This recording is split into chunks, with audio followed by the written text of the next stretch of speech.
आज का जो विषय है वो ये है कि यीशु के साथ फिर भी सत्य से दूर। हालेलुया। बहुत सारे लोग आपको दिखते हैं जो यीशु मसीह के साथ हैं, लेकिन फिर भी वो सत्य से दूर है। हालेलुया। आपको दिखता जो है कि वो यीशु के साथ हैं, लेकिन वास्तव में इस बात को जिसके साथ वो हैं वो अप्रूव नहीं कर रहा है। यानी जिसके साथ वो हैं, जिनको लगता है, मान लो मैं हूं, मुझे लगता है कि मैं यीशु के साथ हूं, लेकिन जिस यीशु का मैं नाम ले रहा हूं वो इस बात को अप्रूव नहीं करता है।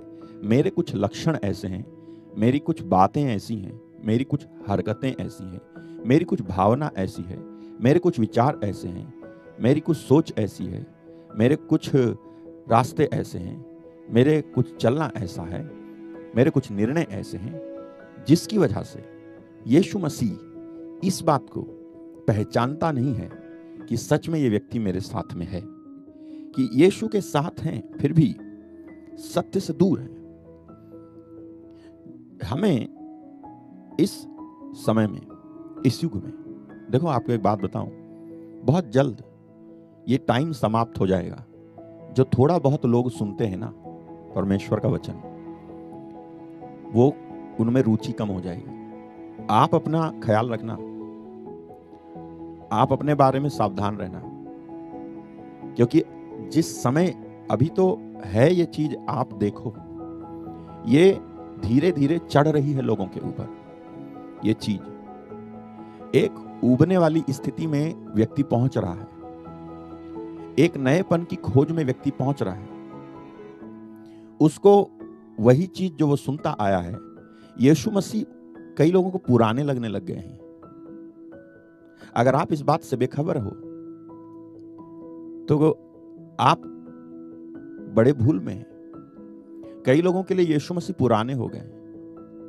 पुराने का मतलब है यीशु मसीह एक बीती हुई घटना बन गए हैं। यीशु मसीह को उन्होंने जान लिया है ऐसा लगता है, यीशु मसीह की सीमा तक वो पहुंच चुके हैं ऐसा लगता है।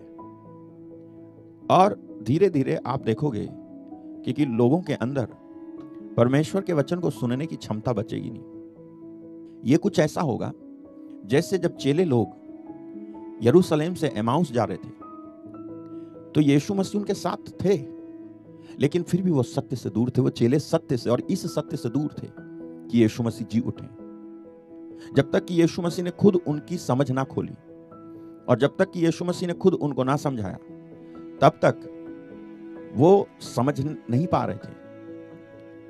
ऐसे ही यीशु मसीह के साथ तो दिखेंगे, लेकिन उनकी जो समझ है वो बंद होगी, और जब समझ बंद होती है तो सत्य से दूर होता है व्यक्ति।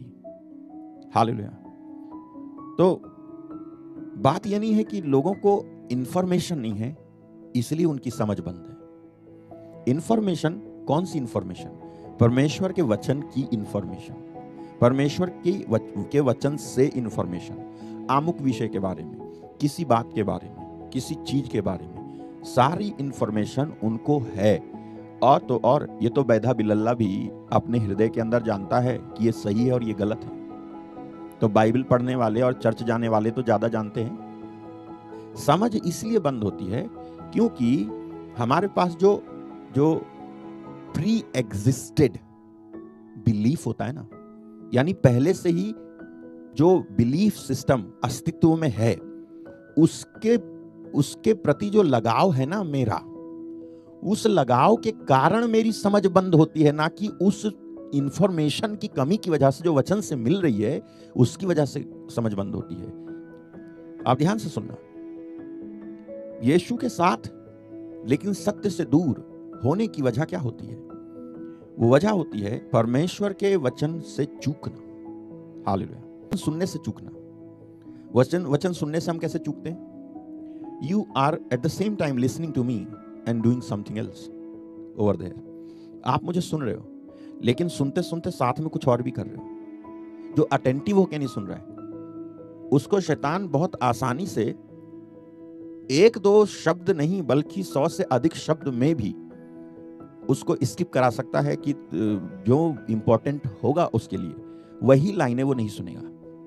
मुझे क्या कहता है, ये आपसे क्या कहता है वचन? ये आपसे कहता है कि परमेश्वर के पुत्र यीशु मसीह ने और भी काम किए थे या और भी बातें कही थीं या और भी बातें बोली थी, वो मैंने और आपने नहीं सुनी है। वो किसने सुनी है? चेलों ने सुनी है, और चेलों के समय के लोगों ने भी सुनी है, सदूकियों ने सुनी है, फरीसियों ने सुनी है।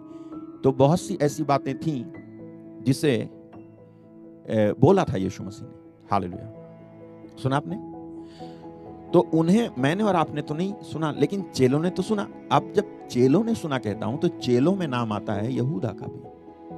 तो यहूदा ने भी तो देखा होगा और सुना होगा, क्योंकि यदि आप पहला यूहन्ना 1:1 में चले जाओ, 1 जॉन चैप्टर 1:1, ये चेले के साथ में ये चेला भी तो था जिसका नाम है यहूदा। तो यहूदा ने भी वो बातें सुनी होंगी, वो बातें देखी होंगी और सुनी होंगी यहूदा ने। और जितने साल बाकी चेले यीशु के साथ थे उतने ही साल यहूदा भी यीशु मसीह के साथ था। हालेलुया। तो इसको यीशु मसीह की वो बातें सुनने का भी सौभाग्य मिला जो मैंने और आपने नहीं सुनी, क्योंकि बाइबल ये कह करके खत्म कर देती है और भी बातें थी जिसे यीशु ने की या फिर कहीं भी, लेकिन वो बातें लिखी जाती तो इतनी ऐसी पुस्तकें लिखी जाती जो संसार भर में ना समाती, है ना। तो यानी वो बातों को सुनने का सौभाग्य यहूदा को मिला होगा, है ना। लेकिन सबसे अधिक सुनने और देखने के बाद भी यहूदा ने यीशु को पकड़वा दिया।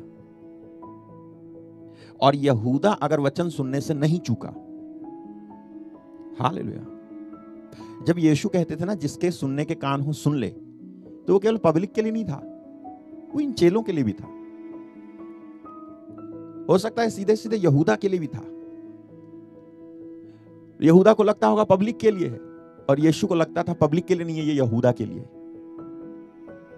जो जीवन के कर्ता को, यीशु मसीह को, जो कहता है कि मैं जीवन हूं, जो कहता है कि मैं मार्ग हूं, जो कहता है कि मैं सत्य हूं, उसी कर्ता को यदि ये पकड़वा देगा तो आप बताओ कि कितनी बड़ी ये नाकामयाबी है एक व्यक्ति के कान की और ध्यान की, कि वो उस प्रभु को जो क्रूस पर मरेगा और दुनिया के लिए उद्धार का वो बंद रास्ता खोलेगा जो मनुष्य के पाप की वजह से बंद हुआ, तो ये कितनी बड़ी नाकामयाबी है ऐसे यीशु को जब ये पकड़वाएगा। और ये पकड़वाएगा जो एक ही साथ थाली में खाया, जिसको 3.5 साल साथ में रखा यीशु मसीह ने, जिसको चमत्कार भी करने की सामर्थ्य मिली और बाकी चेलों के साथ जाकर के गवाही भी बना। तो ये कितनी बड़ी नाकामयाबी है और कितने बड़े कान का असफल व्यक्ति और ध्यान का असफल व्यक्ति है ये, कि ये सबसे अधिक सुनने के बाद और सबसे अधिक देखने के बाद यीशु मसीह को पकड़वाता है। तो क्या आपको नहीं लगता है कि इसने वचन को मिस किया? सुनने का मतलब केवल सुनने से नहीं है, सुनने का मतलब लागू करने से, सुनने का मतलब ध्यान से सुन के जीने से, सुनने का मतलब चलने से, सुनने का मतलब वचन को तोड़ने से और टूटने से, टूटने के भय से भरने से, कि कहीं मुझसे वचन टूट ना जाए, कहीं परमेश्वर के वचन के खिलाफ मैं चला ना जाऊं। क्योंकि ये बात तो आप भी जानते हो, मैं भी जानता हूं, परमेश्वर का वचन जब टूटता है तो आपका फ्यूचर खत्म है। परमेश्वर का वचन जब टूटता है तो आपका वर्तमान भी खत्म है।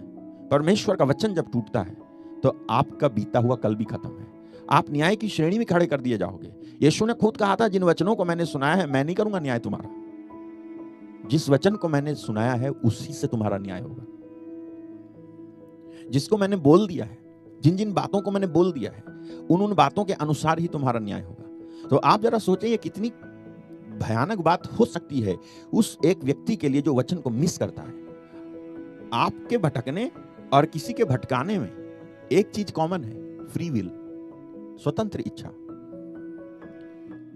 तो यहूदा की गलती थी, तो फिर हम और आप भी सावधान हो जाएं, क्योंकि यदि यहूदा यीशु मसीह के साथ रहते हुए, अब लोग कहेंगे कि यीशु मसीह के साथ रहते हुए भी यहूदा बर्बाद हो गया, तो क्या फायदा यीशु मसीह के साथ रहने से? लेकिन मैं आपको बताऊं, सच में अगर कोई यीशु मसीह के साथ होवे तो बर्बाद नहीं हो सकता। जो वचन वो चूक रहा था, क्या वचन था जो वो चूक रहा होगा? हालेलुया, क्या वचन था? मैं आपको बताता हूं, सुनो। आप जो है जैसी अपने संबंध में वो उस विषय के बारे में सुनोगे, जो आपका इशू है, जो आपसे रिलेट करती है, वो एक ही चीज, वो 2 चीज, वो 100 चीज, वो 50 चीज, जो भी हो, उसको जब आप सुनोगे तब आपके पास 2 ऑप्शन है। एक, जो कुछ बताया जाता है उससे डील, उस चीज से जिससे तुम जूझ रहे हो, उस चीज से डील करने के लिए, निकलने के लिए, समाधान पाने के लिए, छुटकारा पाने के लिए जो बताया जाता है, आप उसे रिसीव करो, आप उसको यस करो, आप उसको इंप्लीमेंट करो। और दूसरा है, आप कुछ मत करो, आप सुनो और छोड़ दो। यही विकल्प यहूदा के पास था, वो सुन रहा था। अब बात आती है, यीशु मसीह ने व्यभिचार की बात की, यहूदा व्यभिचार करता था, तो यीशु मसीह ने अगर व्यभिचार की बात की तो यहूदा ने सुना, लेकिन उसमें सांत्वना पाई होगी कि हाँ, मैं ऐसा नहीं करता हूं। यीशु मसीह ने झूठ के बारे में कहा होगा, कहा है ना? तब यहूदा के अंदर कुछ आया होगा। तो क्या यीशु मसीह ने लालच के बारे में कहा? अगर लालच के बारे में कहा तो यहूदा के अंदर कुछ आया होगा। मैंने आपसे अभी क्या कहा? मैंने आपसे कहा, आप किसी बात से जूझ रहे हो, कोई प्रॉब्लम है आपकी, उस प्रॉब्लम का अगर मैं नाम लेकर के उस पर प्रचार करूं और बोलने लगूं और एक एक परत उकेलने लगूं, तो आपका ध्यान खिंच जाएगा कि हाँ यार, ये जो है बात यही सुनना चाहता था मैं, कि मुझे इससे छुटकारा मिले, ये क्या बताते जरा सुनो। अब मैंने कहा था, क्या थे वो वचन जिसे यहूदा ने मिस किया? हे छोटे झुंड, यानी यहूदा को भी कहा छोटे झुंड, मत डर, यानी यहूदा को भी कहा मत डर, राइट? क्योंकि तुम्हारे पिता को यह भाया है कि तुम्हें राज्य दे। हालेलुया। अपनी संपत्ति बेचकर दान कर दो, अपने लिए ऐसे बटुए बनाओ जो पुराने नहीं होते, और अर्थात स्वर्ग पर ऐसा धन इकट्ठा करो जो घटता नहीं है और जिसके निकट चोर नहीं आता, क्योंकि जहां तुम्हारा धन है वहां तुम्हारा मन भी लगा रहेगा। हालेलुया। जहां तुम्हारा धन है वहां तुम्हारा मन भी लगा रहेगा, ये बाइबल कहती है। अब इसको किसने सुना? यहूदा ने सुना। अब ये बात जब यहूदा ने सुन ली तो उसको क्या करना चाहिए था? इसी वचन के अनुसार करना चाहिए था, क्योंकि बहुत सारी बातें मुड़ के उन्होंने अपने चेलों से कही हैं, धन से संबंधित, लोभ से संबंधित, और यहूदा ने इसको सुना है।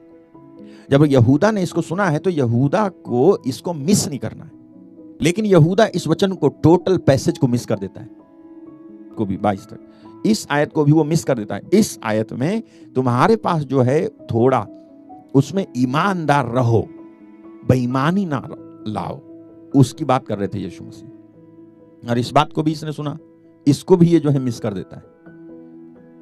तो जब कोई वचन से चूकता है तो इसके चूकने की वजह होती है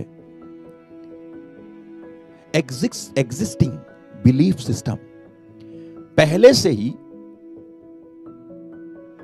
स्थापित या पहले से ही कोई ऐसा विश्वास है इसके अंदर जो इसके सुनने और समझने के बीच में लाउडर हो जाता है। और यीशु ने कहा था, जब कोई सुने और ना समझे तो शैतान आता है और वचन चुरा ले जाता है। ये नोटिस करो, यीशु ने कहा, यीशु ने ये नहीं कहा अगर समझे तो चुरा लेगा, यीशु ने कहा अगर ना समझे तो चुरा लेगा। कोई समझता क्यों नहीं है? क्योंकि बाइबल कहती है जो कोई राज्य का वचन सुनकर नहीं समझता, तो नहीं समझता ये अपने आप नहीं है कि मैं नहीं समझना चाह रहा हूं, मैं एक ऐसे स्टेट में पहुंचाया गया हूं कि मैं समझ ना पाऊं। लेकिन यीशु मसीह आए इसलिए कि तुमको क्या ऐसे स्टेट में पहुंचाएं कि तुम सब समझ पाओ, तुम समझ पाओ कि परमेश्वर प्रेम करता है, तुम समझ पाओ कि वो प्रबंध करता है, तुम समझ पाओ कि तुम्हें जो है चिंता करने की जरूरत नहीं है, तुम समझ पाओ कि परमेश्वर तुम्हारे लिए मार्गों को खोले बैठा है, तुम समझ पाओ इंतजाम पहले से हो रखा है, आमीन कहने की देर है, तुम समझ पाओ कि तुम्हारी सुन ली गई है, तुम समझ पाओ कि तुम्हारे पाप माफ हो गए, तुम समझ पाओ तुम्हारे श्राप हट गए, तुम समझ पाओ कि तुम्हारे लिए माप की डोरी तेरे मन भावने स्थान में पड़ी, तुम समझ पाओ इसे। अगर समझ में आएगा ना तो आप जो है तैयार हो जाओगे, परमेश्वर के लिए जीने के लिए, क्योंकि आपको समझ में आ गया है।